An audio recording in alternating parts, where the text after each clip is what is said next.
SQL injection attack. I've come to some random ass space. Going to show you the SQL injection attack and later on the defense for this attack. Okay, if you don't have any username or password, you can try this attack. And this attack was like single apostrophe and then space or actually capital or 1 equal to 1 and then or again 1 right here and then we can type any random password and when we try to log in then we can log in successfully. Look at this, we have come to the home page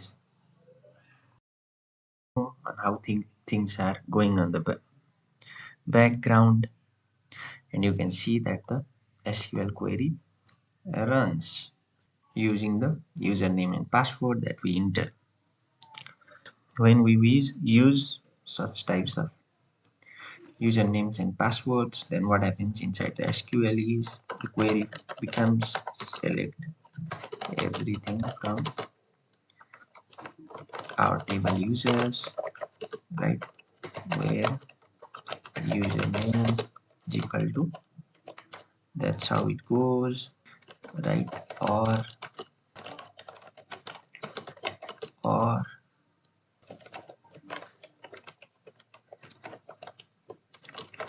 and password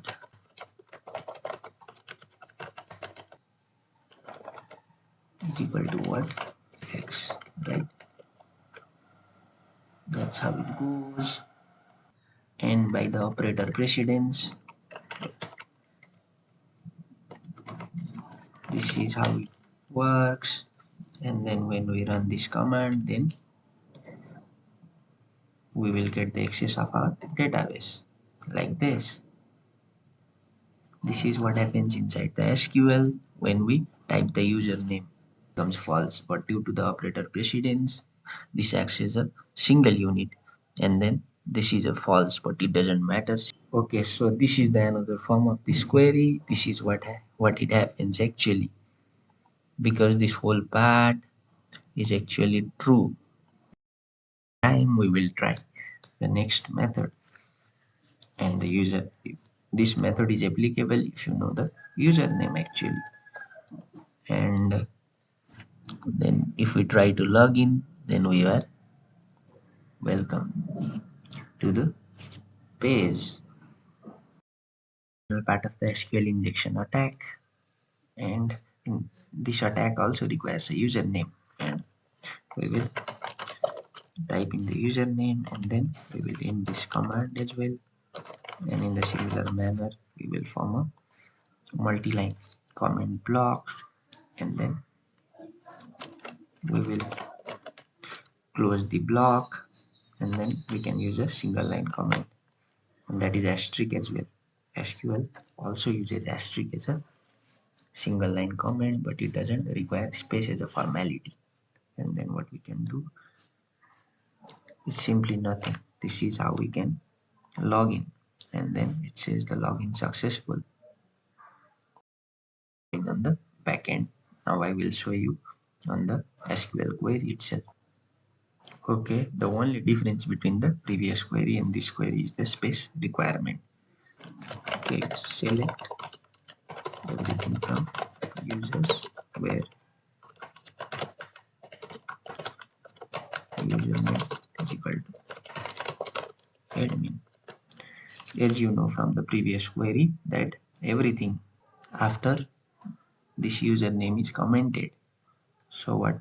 So this is the actual query, and when we run this we get the username and password. And this is how it works. Injection attacks can be defended just by changing few line of codes here.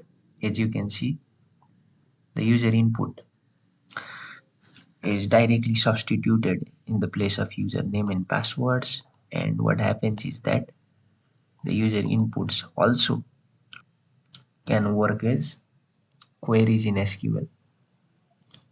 That's why we can use comments all these logical boolean algebraic expressions inside the username and password, since it's acts as a query. Simply, we are less vulnerable to such attacks when we adjust this line of codes. We have changed few things in our code right here. Here are word slots. We change this line of codes, and there are word slots now. And then we have passed the argument username and password to the query function.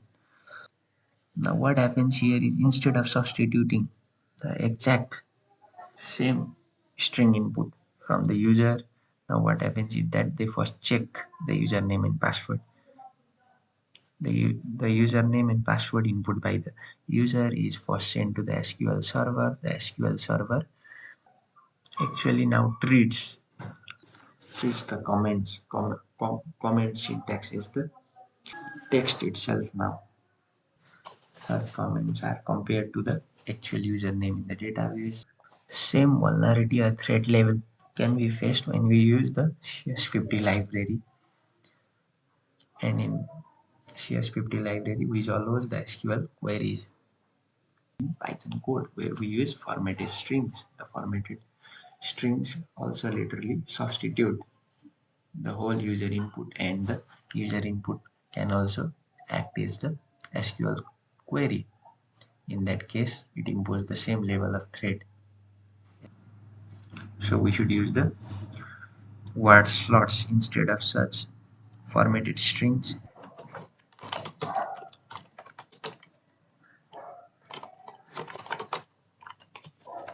One,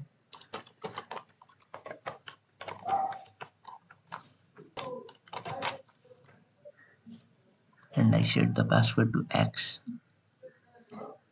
We will check if we can still log in or not. Look at this. We can see it says the invalid username and password. That, so it means that the boolean expressions are not working now.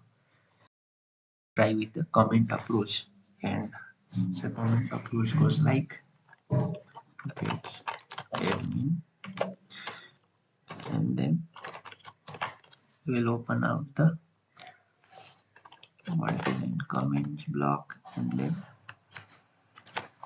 this is how it goes. And if we try to log in, then it says invalid username or password again. Continue the attack again, and it's admin, and then we will open the multi-line comments, and then we will close it, and then we will continue the single line comment with a space. And if we try to log in, then it says invalid username or password. Our attack fails again. All those admin and passwords are right here, and you can see that all the rows that are written are actually 0.